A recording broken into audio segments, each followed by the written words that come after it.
Delarite, my MVVs, welcome. Delarite, we are getting a report that last night in the sacred lands of course, Ife, okay, that something happened that has sent shockwave through the entire kingdom. It wasn't a political statement.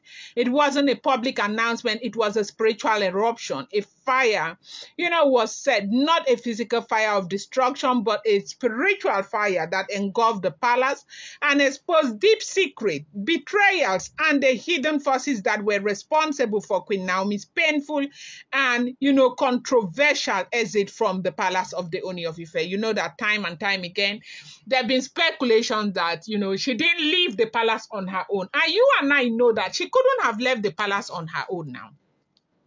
There's no way she could have left the palace on her own. If she left the palace on her own, why is this fight? Why is everybody fighting? Why is it looking as though, her coming back is going to close the palace? Why? She couldn't have. Now, they say for, over a year, tongues have been wagging and questions have lingered. Why did Queen Naomi, a woman with great spiritual authority and royal composure, suddenly walk away from the palace and the Ooni of Ife? Why? And that's the question everyone was asking. Okay, what could have happened? Knowing how traditional this whole thing is, knowing how you got into the palace, knowing the oaths that you took and everything, why did you just leave the way you did? So many people were asking. Many believed it was, a private matter. Others said it was pressure from the other wives. Others said it was pressure from the family.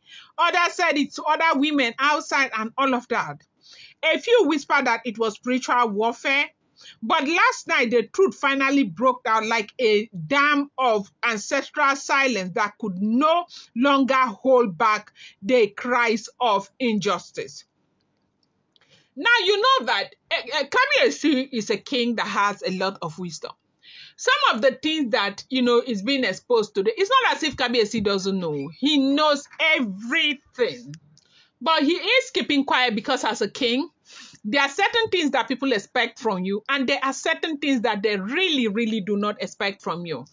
You don't expect Kabiyesi to be going about saying things and saying, okay, I know this, I know what happened. But because of the way they have been frustrating him, he's beginning to let people understand the gravity of what Olori Naomi went through. Because they are bent on, sitting on that place, calling Olori Naomi names, like blaming her for things that they know that had nothing to do with her. They say the Ooni of Ife, who is, of course, known for his patience and deep spiritual insight and quietly, had quietly been conducting investigations behind the scenes. He didn't just consult elders, he went beyond the ordinary. He consulted ancestral spirit, called forth spiritual custodians of the land, and invoked the ancient oracles of the kingdom. The results shocked him. He was told plainly Queen Naomi did not leave of her own accord, okay? She didn't live out of her own accord. She was spiritually ejected, pushed out by a network of powerful people within and around the palace. This network included some, palace insiders, the influential, Ede family, like Ede Rhodes people, Ebony's family, long suspected of trying to replace her with one of their own, and a powerful group of elders from, of course, another very known family that came together to push Olori Naomi out of the palace. They say when Ooni of Ife was talking, he was devastated, but also furious. He could no longer pretend all was well. Last night, at exactly the hour of midnight, he summoned a gathering inside the innermost chambers of the palace, the kind of gathering that hasn't happened in over years right now. This wasn't a regular council meeting. It was a spiritual war council. Trusted priests, priestesses and select royal custodian gathered with sacred fire, invoking the power of the ancestors. Within moment, the spiritual atmosphere changed. According to one insider, the air became thick, chant erupted, ancient drums sounded, and a spiritual battle began. This battle was aimed at exposing those who had participated in Queen Naomi's false spiritual explosion, and one by one the names came out, not through physical confession but through spiritual revelation. The flames of the sacred fire flickered in odd patterns. The oracle spoke in a language only understood by the archpriest. A sacred mirror was passed around, and as each participant looked into it, visions were seen. The Ebony's family name came up first. Their long-standing ambition to place their daughter as a favored queen had pushed them to employ spiritual means, consulting foreign seers, mixing herbs with,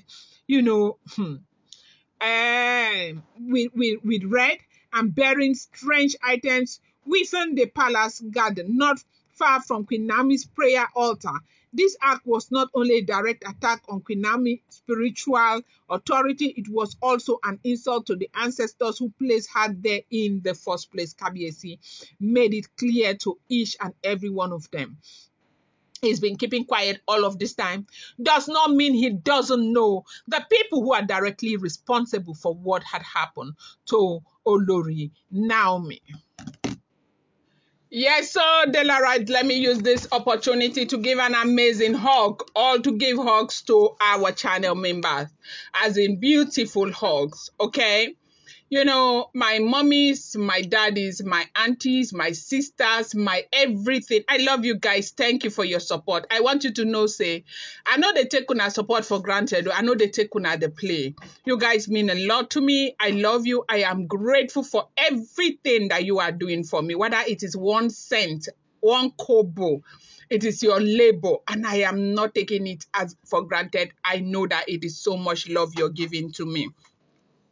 I'm talking about the person of Mommy Abe, the Mommy Titi Layo, Oluwayeye, Mommy Tony Ozo, Mommy Joyce Ndubueze, Mommy Kende Adeni, Mommy Busy B, Mommy Elizabeth Agonrede, Mommy Taiwo Ali Balogun, Mommy Tony Bell, Mommy Oyeye, Me Fasakin.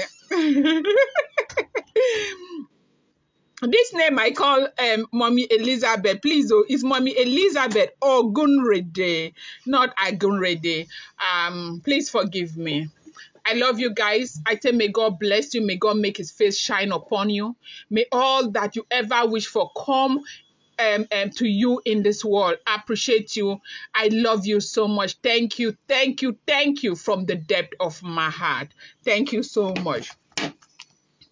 Now they say one of the biggest betrayals that the Ooni of Ife got was from those in Ede Road, those elders, Ede Road elders.